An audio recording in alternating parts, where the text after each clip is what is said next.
السلام علیکم ورحمۃ اللہ وبرکاتہ۔ محترم عزیزوں اور دوستو، بعض مرتبہ ایسا ہوتا ہے کہ آدمی نماز پڑھنے کے لیے مسجد میں آتا ہے تو فرض نماز کی جماعت کھڑی ہو چکی ہوتی ہے، تو پھر ایسی صورت میں مسئلہ پیدا ہوتا ہے کہ یہ جو بعد میں آنے والا شخص ہے یہ ثنا پڑھے گا یا نہیں پڑھے گا۔ تو یاد رکھیے کہ اگر وہ نماز جہری نماز ہے، یعنی جس نماز میں زور سے قرات کی جاتی ہے، جیسے مغرب ہے، عشاء ہے یا فجر کی نماز ہے، تو اگر جہری نماز ہے اور امام صاحب اس میں بلند آواز سے قرات کر رہے ہیں تو ایسی صورت میں بعد میں آنے والا شخص تکبیر تحریمہ کہہ کر نماز میں جماعت میں شامل ہو جاوے اور ثنا نہ پڑھے بلکہ ثنا کو چھوڑ دے، اس لیے کہ قرآن کریم کا حکم ہے وَإِذَا قُرِئَ الْقُرْآنُ فَاسْتَمِعُوا لَهُ وَأَنصِتُوا لَعَلَّكُمْ تُرْحَمُونَ، کہ جب قرآن کریم پڑھا جائے تو اسے غور سے سنو اور خاموش رہو تاکہ تم پر رحم کیا جائے۔ اور اگر وہ سری نماز ہے، یعنی جس میں آہستہ سے قرات کی جاتی ہے، جیسے ظہر کی نماز ہے،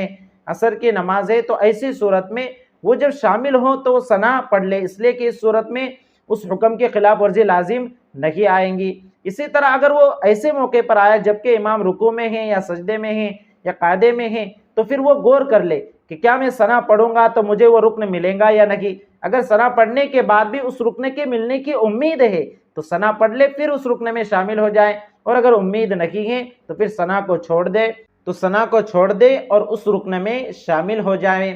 اور اگر وہ شخص مسبوق بن جاوے، یعنی اس کے ایک یا چند رکعتیں چھوٹ جاوے، تو پھر ایسا شخص جب بعد میں اپنی نماز کو مکمل کرے گا، اپنی جو چھوٹی ہوئی رکعتیں ہیں اس کو مکمل کرنے کے لیے جب وہ کھڑا ہوگا تو ان بقیہ رکعتوں میں جب وہ پہلی رکعت کے لیے کھڑا ہوگا تو اس رکعت کے شروع میں بھی وہ ثنا ضرور پڑھے، اس لیے کہ ثنا یہ مسنون ہے، سنت ہے، اور بغیر کسی عذر کے سنت کو ترک نہیں کرنا چاہیے، سنت کو چھوڑنا نہیں چاہیے اور اپنے ثواب کو ضائع نہیں کرنا چاہیے۔ تو اس مسئلے کو اچھے سے سمجھ لیں کہ اگر جہری نماز ہے اور قرات زور سے چل رہی ہیں تو پھر آپ وہاں پر ثنا نہیں پڑھ سکتے، اور اگر سری نماز ہے تو آپ ثنا پڑھ لیں، اور اگر رکوع یا سجدے میں امام کو پاتے ہیں اور آپ کو امید ہے کہ میں ثنا پڑھ کر اس رکن کو پالوں گا تو پھر آپ ثنا پڑھ کر اس رکن میں شامل ہو جاویں، اور اگر ایسا نہیں لگ رہا ہے کہ وہ رکن مجھے مل سکے گا ثنا پڑھنے کے بعد تو آپ نیت باندھنے کے بعد فوراً اس رکن میں شریک ہو جاویں۔ اور اگر مسبوق بن جاتا ہے کوئی، یعنی ایک یا چند رکعتیں چھوٹ جاتی ہیں اور بعد میں وہ جب اپنی رکعتوں کو پورا کرنے کے لیے کھڑا رہے گا تو پہلی رکعت میں وہ ثنا ضرور پڑھے تاکہ ایک سنت پر عمل ہو جائے۔ اس مسئلے کو اچھے سے سمجھ لیں اور اپنے دیگر بھائیوں کے ساتھ بھی اس مسئلے کو شیئر کریں۔ السلام علیکم ورحمۃ اللہ وبرکاتہ۔